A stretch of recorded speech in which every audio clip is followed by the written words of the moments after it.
Durante más de 2000 años, los seguidores de Jesús se han estado reuniendo en lo que llamamos la Iglesia. Pero, ¿de qué se trata todo esto? ¿Por qué existimos? ¿Cómo nos convertimos en un pueblo que da gloria a Dios y bien a la comunidad en la que vivimos? A lo largo de los siglos nos han llamado de muchas formas. Una misión, un hospital, un templo, un salón de clases, una familia. Un pueblo que vive en el camino de Jesús con el corazón de Jesús. De esto se trata. Aquí es donde pertenecemos. Esto es lo que estamos llamados a hacer. Esto somos.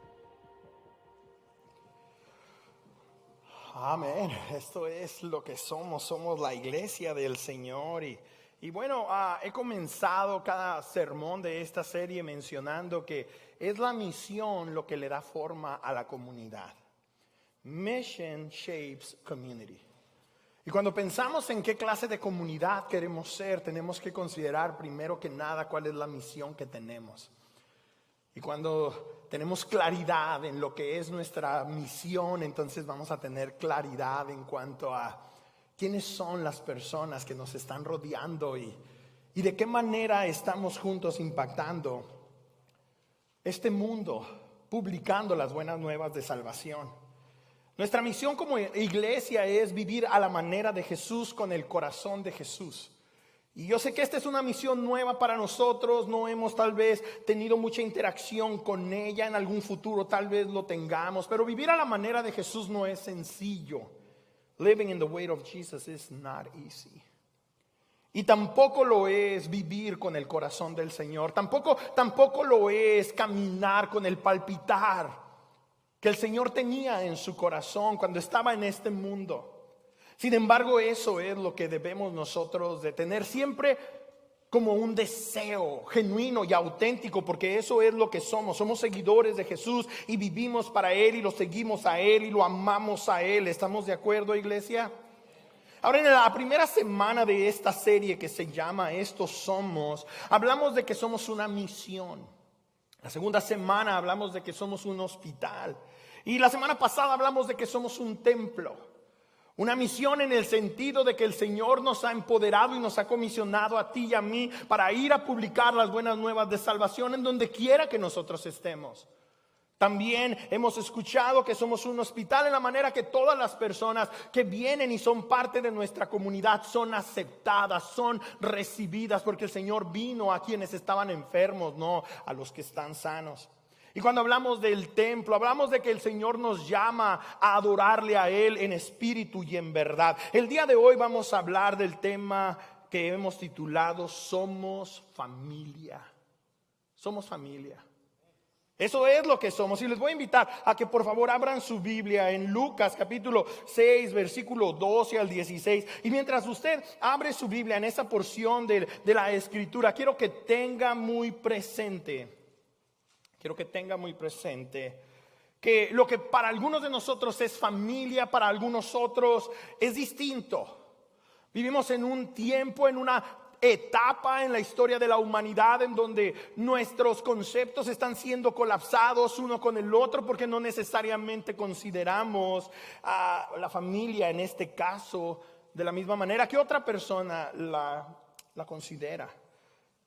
En nuestra cultura y en el ambiente cultural en el que estamos nosotros, para nosotros la familia son todos los que viven en la casa y aún los que no viven en nuestra casa. Pero cuando hablamos de allá del pueblo, de allá del rancho, la familia son todos los que tienen el mismo apellido. La familia Mateo, todos son familia, primos, sobrinos, hermanos. La familia Morales, todos son familia, abuelos, nietos, sobrinos, primos lejanos, gente que ni de la familia son, pero los vemos como tíos o primos. Pero en este contexto las familias muchas veces son pequeñas y solamente son mamá e hijo. El día de hoy vamos a ver la familia que el Señor está construyendo y quiero leer para ustedes lo que dice Lucas capítulo 6 del versículo 12 al 16. Dice la palabra del Señor de la siguiente manera. Por aquel tiempo se fue Jesús a la montaña a orar. Y pasó toda la noche en oración a Dios. ¿Cuándo fue la última vez que pasaste toda la noche en oración? He spent all night praying. Cuando la mañana llegó, llamó a sus discípulos y escogió 12 de ellos, a los que nombró apóstoles. Entonces, aquí hay una distinción muy importante. Muchas veces pensamos que solamente eran 12 discípulos, y lo que debemos de tener en cuenta aquí es que había una multitud de discípulos del Señor. A estas alturas, tal vez cientos de ellos. Y de entre esos discípulos, Él escogió a 12 de ellos. ¿A quién los nombró apóstoles? Dice el versículo 14, Simón, a quien llamó Pedro, su hermano Andrés, Jacobo, Juan, Felipe y Bartolomé. Quiero detenerme ahí porque quiero que tengamos en cuenta que Andrés era hermano ¿de quién? De Pedro. Y luego dice Mateo, Tomás, Jacobo, hijo de Alfeo. Y luego el siguiente nombre, Simón, al que le llamaban el celote. Di conmigo celote. Es una palabra rara, ¿verdad? Judas, hijo de Jacobo. Entonces aquí estamos viendo una relación que existe entre un hombre que ya mencionamos llamado Judas y una persona que era el hijo de este Judas llamado Jacobo. Y finalmente Judas Iscariote, que llegó a ser el traidor. Entonces, estos fueron los seguidores del Señor por alrededor de 3 años. Y es muy importante notar el día de hoy que si nosotros queremos de alguna manera aprender cómo debemos de nosotros vivir como familia en el Señor, podemos aprender del mismo ejemplo de nuestro Señor Jesucristo. Él ha llamado a personas a que vengan y vivan con Él por un periodo que ellos no saben cuánto tiempo es, pero en la mente del Señor Él sabe exactamente cuánto tiempo. Tú y yo sabemos que es alrededor de 3 años, y estas personas son muy diferentes el uno al otro. Different ages, diferentes edades, different preferences, diferentes preferencias, different jobs, diferentes trabajos. Algunos indudablemente estaban casados. Pedro tenía suegra, estaba casado. Otros eran solteros, unos eran muy jóvenes, otros no eran tan jóvenes. Y vale la pena mencionar que entre la multitud de discípulos había muchas mujeres. Pero estos grupos, este grupo en particular que él seleccionó, eran 12 hombres y todos ellos son muy diferentes. Y quiero que tú y yo pensemos en eso y que esa sea la atención con la que comencemos nuestro mensaje el día de hoy. Que somos familia significa que sin importar lo diferente que somos, seguimos siendo familia. Es más sencillo asistir a una congregación homogénea que ser parte de una congregación diversa. Es muy sencillo reunirse con personas que se ven y que piensan como nosotros. It's easier to gather with people that look and think like us. Es mucho más sencillo. Sin embargo, esta no fue la manera como el Señor Jesucristo comenzó a construir su familia.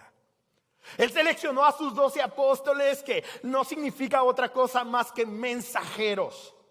Estas personas llegarían a convertirse en el fundamento de la familia del Señor. Junto ellos con los profetas del Nuevo Testamento serán el fundamento de la iglesia, y todos ellos son muy diversos, son muy diferentes.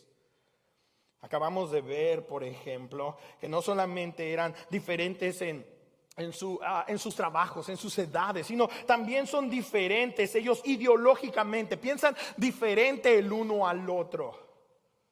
En nuestro tiempo en la iglesia tendría que haber de tocho morocho, tendría que haber republicano y demócrata, tendría que haber latino y no latino, tendría que haber personas jovencitas y personas muy adultas. Tendría que haber personas que solamente hablan español y personas que son bilingües, o personas que solamente hablan inglés. Eso es lo que el Señor Jesucristo desarrolló desde el inicio de su ministerio. No es a lo que nosotros estamos acostumbrados. Pero así es como comenzó el Señor con su familia. Matthew was a tax collector. Mateo era un recaudador de impuestos y toda la sociedad judía lo odiaba por ser un recaudador de impuestos. Era un hombre que de alguna manera se había convertido en un traidor de la patria. Y por otro lado tenemos a otro de los apóstoles llamado Simón, que él también era llamado el celote. Este hombre no era más que un integrante de un partido político o movimiento social existente en aquel tiempo, que querían derrocar al gobierno romano, al imperio romano, de tener control sobre el pueblo de Israel. Y los enemigos número uno de los celotes eran los recaudadores de impuestos. Porque los recaudadores de impuestos eran traidores. Los celotes odiaban a los recaudadores de impuestos. Y el Señor los escogió a los dos. A Leví, el Señor eventualmente dice que su nombre es Mateo. Un recaudador de impuestos le dice: tú vas a ser uno de mis apóstoles. Y a este hombre que era un alborotador, que era un guerrillero, que era uno de esos que quería pleito con todos los que estuvieran a favor del imperio romano, a él le dice: tú también vas a ser uno de los 12. Entonces, ¿con quién de las personas que están aquí sientes que eres menos compatible? No habría ninguna diferencia tan grande como un recaudador de impuestos con un celote. Pedro y Andrés eran hermanos y eran pescadores, muy comparados socioeconómicamente, estaban en una posición muy diferente a la de Mateo. Eran personas humildes, eran personas pobres, eran personas que hedían todo el tiempo a pescado. Y a esos dos el Señor les dice: tú y tú. Y luego tenemos también a Juan y a Jacobo, que son los hijos del trueno. Estas personas tenían la mecha muy corta. Hazme una y me la haces, me la cobro. Los hijos del trueno. ¿Cómo se han de haber visto los hijos del trueno? Si tú me miras a mí y dices: ay, este hombre se ve bien lindo, se ve bien tranquilo, se ve bien. Los hijos del trueno, imagínatelos, la cara que tenían, la condición física que tenían. Esa era así de que no, a este ni le hablo, porque olvídate, respira en mi dirección y me avienta por allá. Felipe era no muy lento, pero un poquito más que los demás para entender las verdades espirituales que el Señor Jesucristo hablaba. En una ocasión le dijo al Señor: muéstranos al Padre. Y el Señor le dice: ¿de veras, Felipe? ¿Tanto tiempo hace que estoy con ustedes? Y luego tenemos a Bartolomeo. Este hombre muy posiblemente era aquel Natanael que en algún momento dijo: qué bueno puede salir de Nazaret. Y el Señor le dice: tú también eres escogido. Eventualmente tenemos a Tomás, aquel que cuando el Señor Jesucristo murió y vinieron los rumores de que había resucitado, él dice: yo no voy a creer hasta que meta mis dedos en su mano, mi mano en su costado. Hasta ese momento el Señor, algunos años atrás, le dijo: tú también estás escogido. Entonces hasta ahorita podemos ver que no eran así como que lo mejor de lo mejor, ¿verdad que sí? Luego tenemos a Jacobo, el hijo de Alfeo. No sabemos nada más de él. Absolutamente nada. Nada. Más que era el hijo de Alfeo. Eso es interesantísimo, porque esta persona indudablemente no era insignificante ante los ojos de Dios. No tenemos mucho que decir de él, pero tenemos un montón que decir de él. Por ejemplo, era un seguidor de Jesús y fielmente caminó con él por 3 años. Un pilar de la iglesia, y la Nueva Jerusalén ha de tener su nombre en uno de esos 12 pilares. No tenemos mucho que decir de él. Calladito, tranquilito tal vez, pero el Señor lo escogió. Y luego Judas, el hijo de Jacobo. Este no era Iscariote, no era el que entregó al Señor. No los confundamos. ¿Quién era este? Bueno, era el hijo de Jacobo. Y en alguna ocasión le preguntó al Señor que por qué razón no hacía su ministerio público.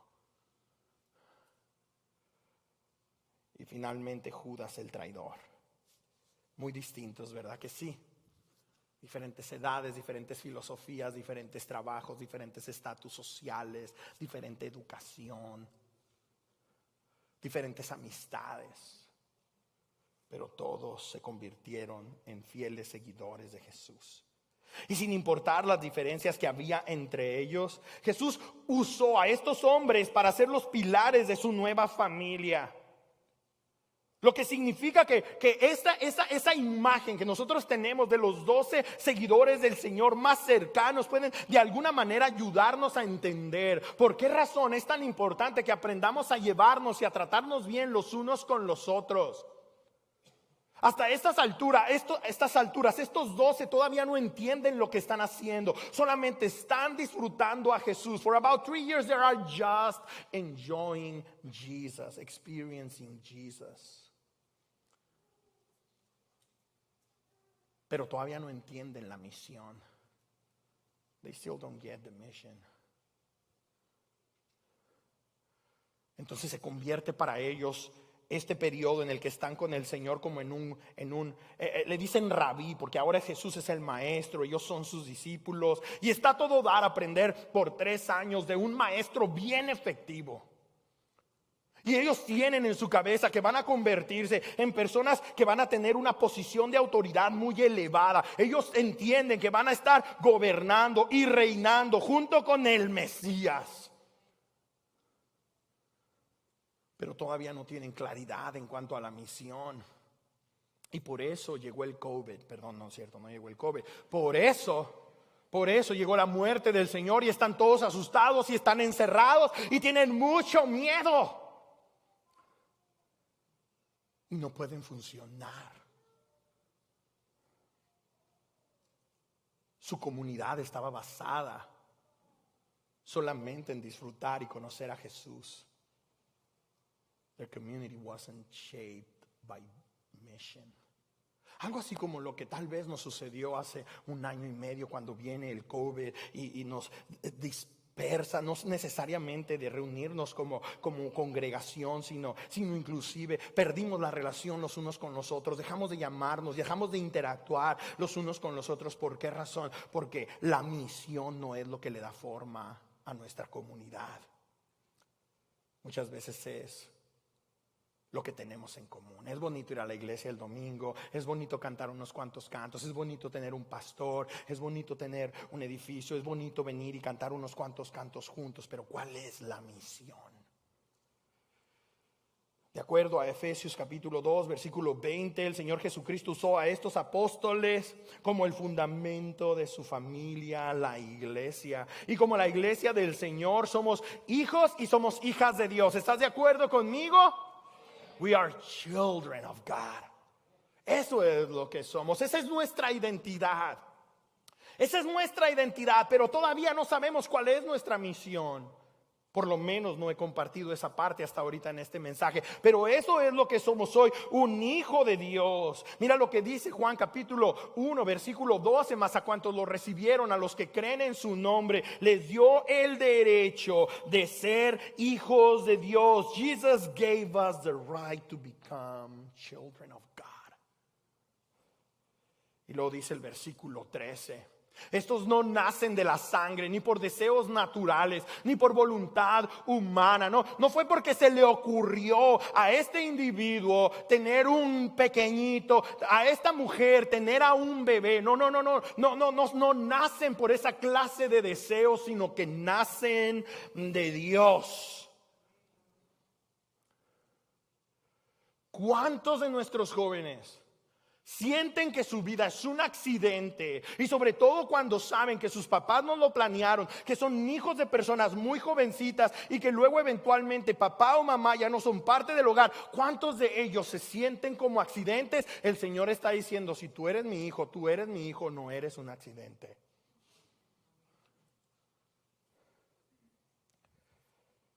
Entonces, lo que debemos de tener en cuenta es que Dios no solo está salvando almas,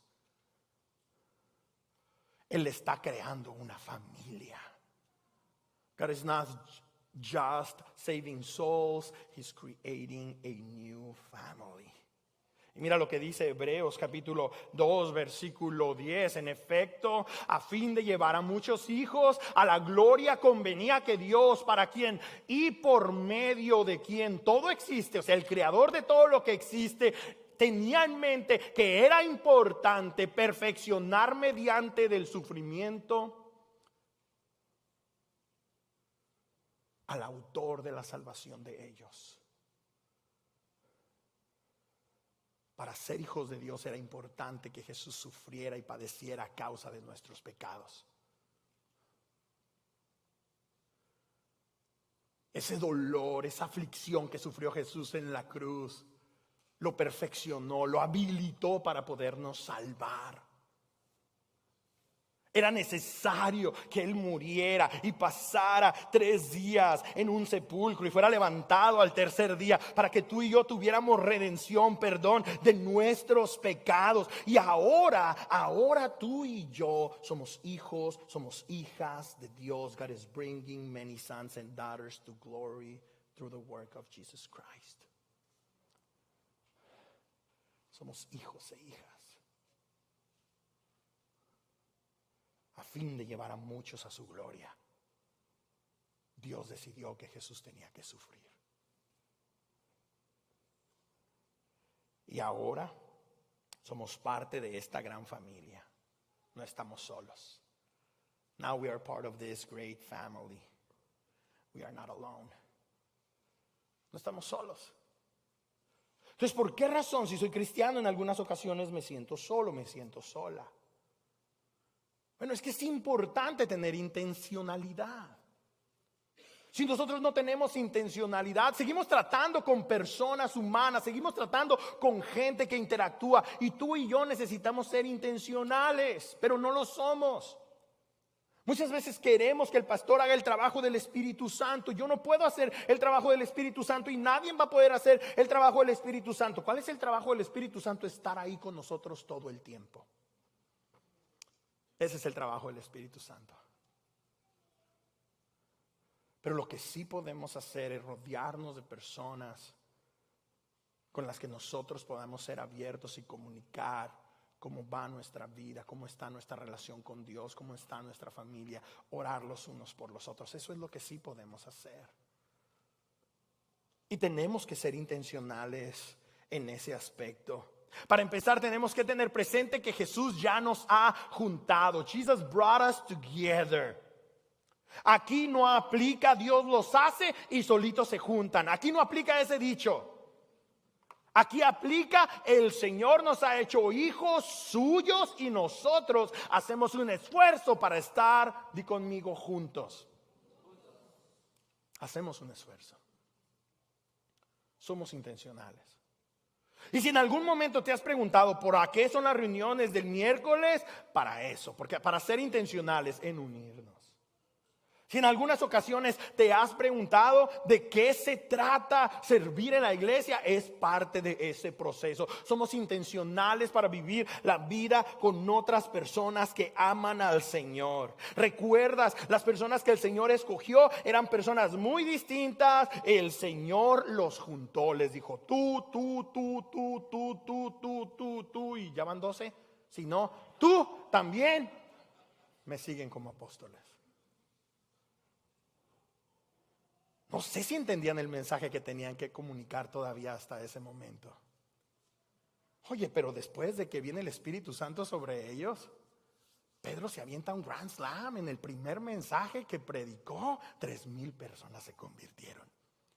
En algún momento supieron cuál era la misión y esa misión empezó a darle forma a la congregación. Eso es a donde vamos el día de hoy. Pero no podemos olvidar que el amor de Dios es el pegamento que nos mantiene juntos. ¿Qué es lo que nos mantiene unidos? El amor de Dios. God's love is the glue that holds us together. Mira lo que dijo el Señor en una ocasión y el apóstol Juan lo redactó. Dice el versículo 34 de Juan capítulo 13: este mandamiento nuevo les doy, que se amen los unos a los otros, así como yo los he amado, también ustedes deben de amarse los unos a los otros. As I have loved you, so you must love one another.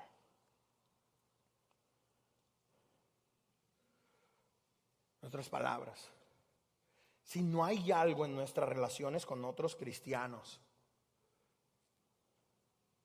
que no hace que los no cristianos se rasquen la cabeza y digan, ¿cómo es posible que esta gente tan distinta que son se amen tanto y busquen estar tiempo juntos? Algo se está haciendo mal, porque mira lo que dice el siguiente versículo: de este modo todos sabrán que son mis discípulos si se aman unos a otros. Di conmigo, todos.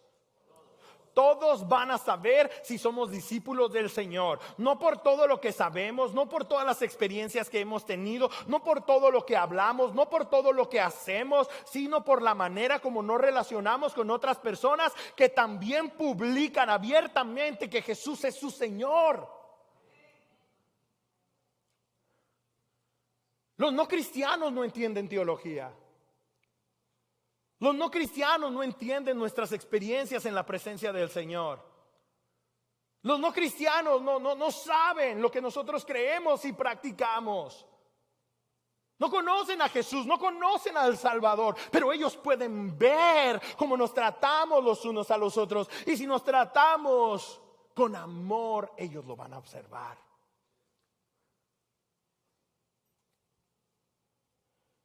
By this everyone will know that you are my disciples if you guys love one another. Ahora, ¿por qué es importante que todos sepan que somos seguidores de Jesús? ¿Por qué es importante? Porque esa es nuestra misión.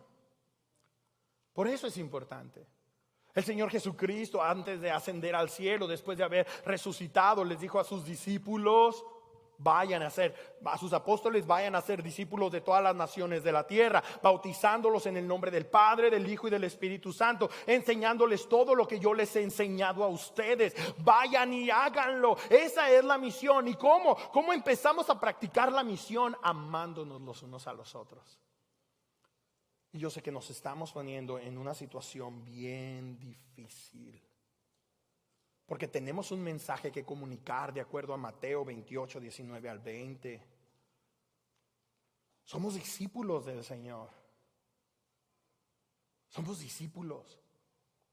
Lo que yo siento es que muchas veces o somos discípulos o somos personas que aman.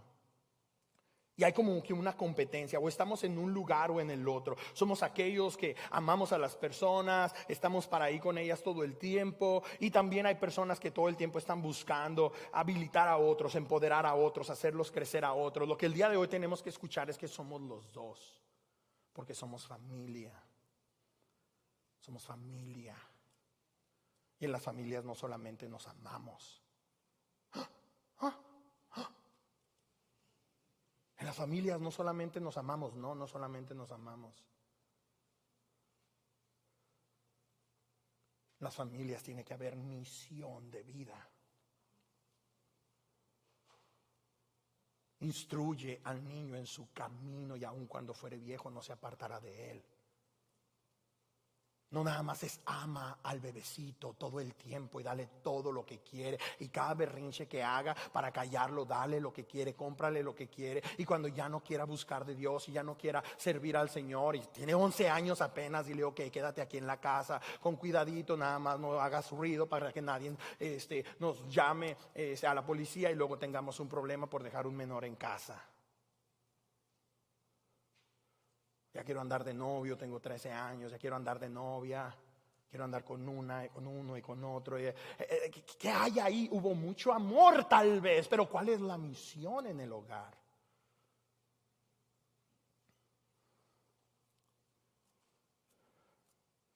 Entonces, si queremos pensar en la familia de Dios en términos de familias en nuestros hogares, es muy parecido. No solamente nos amamos, sino somos intencionales. No solamente estamos en nuestros hogares criando a nuestros hijos. No, les estamos dando forma. Estamos invirtiendo intencionalmente en ellos. ¿Y cuál es la meta? Que se conviertan en hombres y mujeres de Dios. ¿Sí o no? Esa es la onda. Esa es la historia que tú y yo debemos de perseguir. Queremos que saquen buenas calificaciones, que agarren un título profesional, que agarren un buen trabajo, que agarren una bonita novia, que agarren un bonito novio. Esa es la meta. Ay, es un buen chico, con eso nos conformamos. No podemos conformarnos con eso. Desde que tienen 2 años, 3 años, 1 año, 8 meses, desde que tienen 15 años, estamos nosotros rogando y dándoles forma para que se conviertan en hombres y mujeres de Dios. Y entonces, si somos familia, ¿qué es lo que debe de suceder? Exactamente lo mismo. Aquí no solamente estamos para amarnos, aquí estamos también para estar siendo formados, porque tenemos una misión. Y si somos discípulos, si eso es lo que somos, imagínate la clase de comunidad, de personas que vamos a estar rodeados. Va a haber otros discípulos y discípulas del Señor alrededor nuestro, ¿sí o no? ¿Y cómo vamos a estar como discípulos del Señor, que hacen discípulos del Señor? ¿Cuáles van a ser nuestras conversaciones? ¿Cuál va a ser nuestra dicha? ¿Dónde va a estar nuestra celebración? Cuando como discípulos estamos con otros discípulos, nos amamos tanto y compartimos las mismas historias y estamos orando los unos por los otros, por los discípulos que juntos estamos haciendo.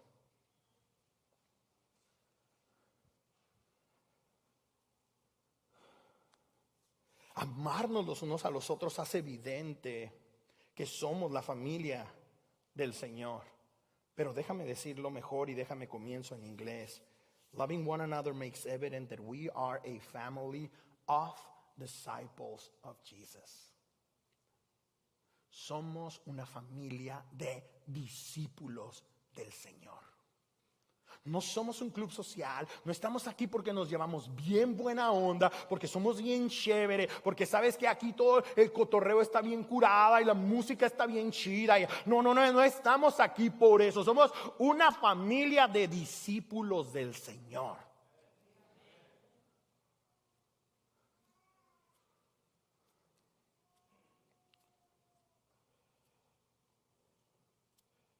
The mission shapes our community. La misión le da forma a nuestra comunidad.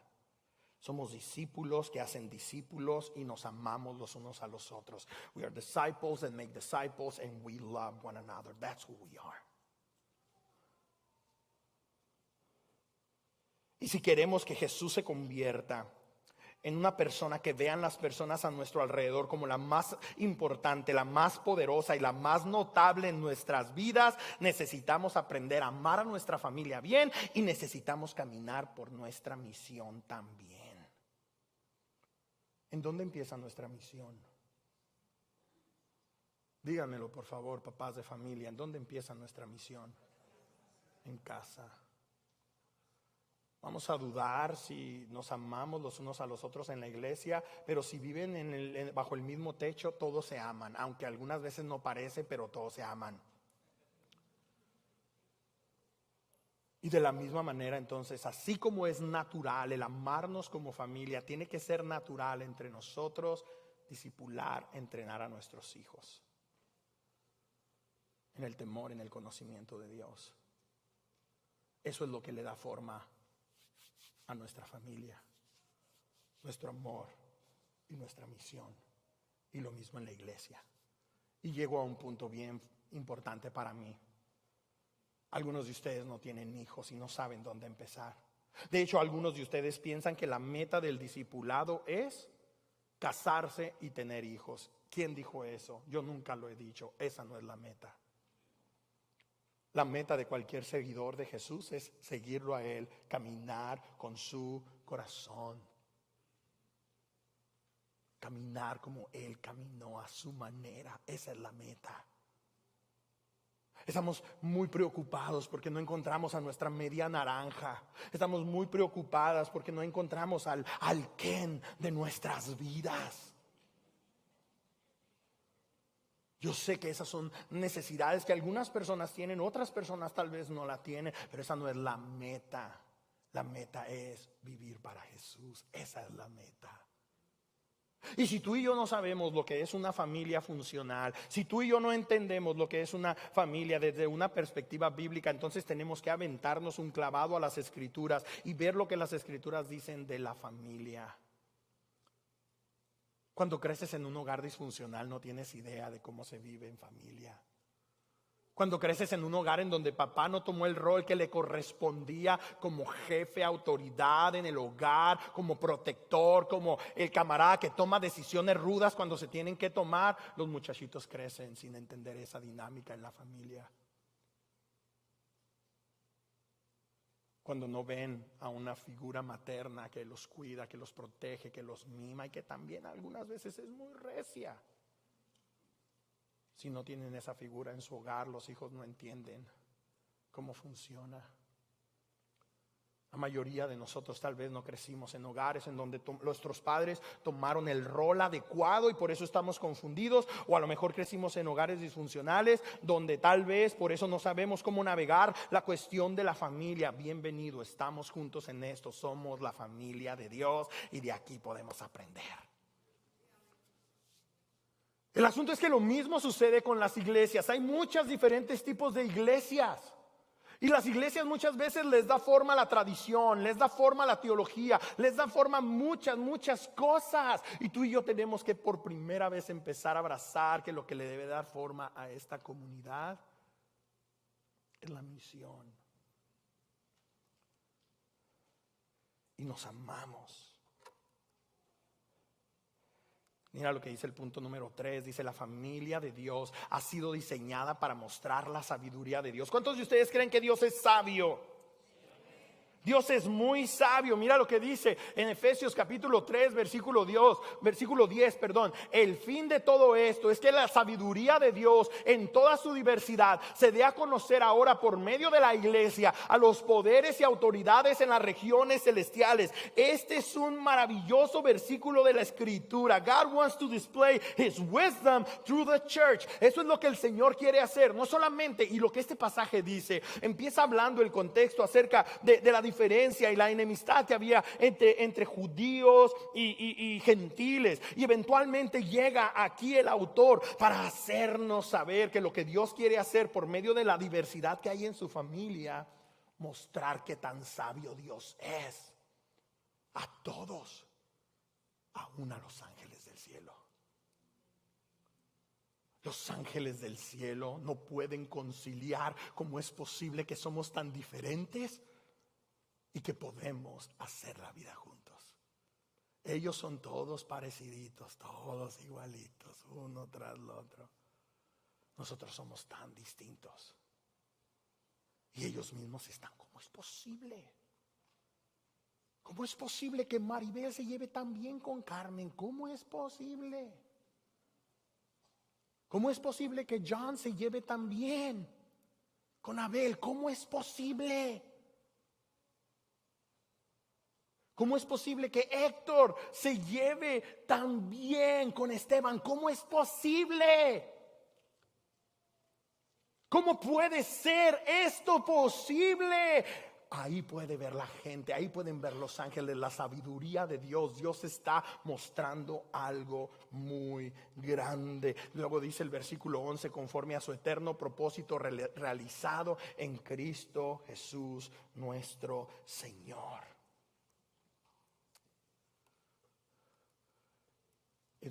Es la manera como vivimos que refleja lo que Dios está haciendo en medio nuestro. Es el cómo nos tratamos y cómo invertimos en otras personas, lo que marca una tremenda diferencia. En este mundo, el mundo y los ángeles van a ver la supremacía de Cristo de una manera práctica cuando nos amemos los unos a los otros. Nuestra relación con los otros miembros de la familia de Dios tiene que empezar a ser una relación llena de poder y llena de propósito. Como familia de Dios necesitamos mostrar juntos la grandeza de nuestro Dios. Eso es lo que tiene que suceder aquí. Juntos tenemos que reflejar la grandeza de nuestro Dios. Pónganse de pie, por favor.